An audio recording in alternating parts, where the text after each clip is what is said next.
মামার বাড়ি ভারী মজা, যাচ্ছি মামার বাড়ি। তার আগে গিয়েছিলাম, আজকে 11ই মে ছিল আমাদের এনজিওতে একটা ব্লাড ডোনেশন ক্যাম্পের অনুষ্ঠান, আর সহযোগিতায় ছিল প্রচেষ্টা ওয়েলফেয়ার সোসাইটি। তো চলো ভিডিওটা প্রথম থেকে শুরু করি। Hello everyone and again back to my new mini blog, Payel's ব্লগে তোমাদের আরও একবার স্বাগত।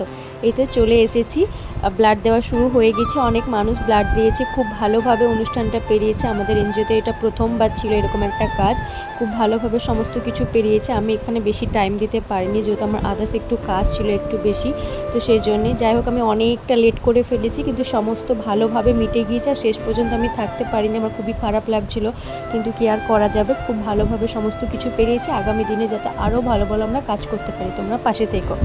যাই হোক, এই তো রাস্তাতে আছি এখন, মা, দিদি, বুনু, আমি যাচ্ছি, বাবা পরের দিনে যাবে। আর আমি না আজকে ঠিকঠাক একদম ভিডিও নিতে পারিনি, যেহেতু আগেই বললাম সকাল থেকে আমি অনেকটা কাজে ব্যস্ত ছিলাম। আমার শরীরটাও হঠাৎ করে খারাপ লাগছিল, যেহেতু এত পরিমাণে রোদ গরম ছিল আর বাইরে এতবার যাওয়া আসা হয়েছে, তো সেজন্য আমার পুরো মুখ একেবারে কেমন হয়ে গিয়েছে। সেজন্য আমি ঠিকঠাক কোনো ভিডিও নিইনি, শুধু একটা দুটো নিয়েছিলাম। তো এই তো মামার বাড়ি চলে এসেছি, আর মামার বাড়ি এসে ডিরেক্ট চলে গিয়েছিলাম এখানে। আজকে হচ্ছে বারের দিন, তো বারের দিনে এই সকল রিচুয়ালস থাকে, তো সেগুলোই করছিল ভক্তরা। এখানে যত মানুষ দেখছো, মানে যারা এই ধুতি আরে পরে রয়েছে, ধুতি গামছা, তো তারাই হচ্ছে মূল ভক্ত কিছুজন আছে। তো আজকে হচ্ছে বার, ওই যে দেখছো পুরোহিত মশাই, উনি সবার পিঠের ওপর চেপে চেপে যায়, আর বাকি সবাই স্নান করে, এরকম কিছু নিয়ম থাকে।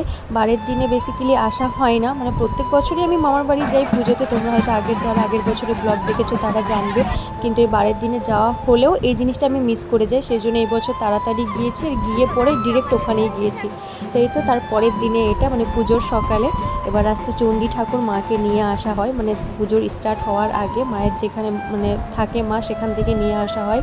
তো এই তো মা আসছিল, মানে মন্দির যাওয়ার উদ্দেশ্যে যাচ্ছিল, আর আমরা এই স্নান করে নিলাম। এসপি শাড়ি পরেছিল, আর আমি এই জামাটা পরেছিলাম, এই আউটফিটটা। তো এত পরিমাণে রোদ ছিল, বাপরে তোমাদের কি আর বলি, এই রোদে আমাদের অবস্থা পুরো হালত খারাপ একেবারে।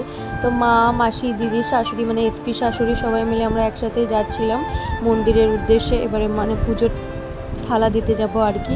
আর তোমাদেরকে দেখাচ্ছিলাম, দেখো এত পরিমাণে রোদ ছিল, আর মারে তো খালি পায়ে ছিল, আমি যদিও বা চটি পরেছিলাম, যেহেতু মারে বলে যে না আমরা যাব না। আর এই তো বাবা ধর্মরাজ মন্দির, মা চণ্ডী ওইখানে রাখা ছিল। আর এই যে দেখো এখানে যতজনকে দেখছো, এরা সবাই পুজো দেবে, উপোস আছে। আর ধর্মরাজ পুজোর যে কত নিয়ম হয়, কি মানে কত রকমের কি হয়, মানে অনেক জায়গায় হয় তোমরা জানো, আর সব গ্রামে বা কোনো জায়গায়, মানে বেশিরভাগ সব জায়গাতেই একটা করে বিখ্যাত পুজো বা কোনো অনুষ্ঠান হয়। তো সেটা হচ্ছে মানে আমার মামার বাড়িতে এই ধর্মরাজ পুজোটাই হচ্ছে সেই রকম, এরকম একটা পুজো। নেক্সট পার্ট পরের ভিডিওতে, টাটা।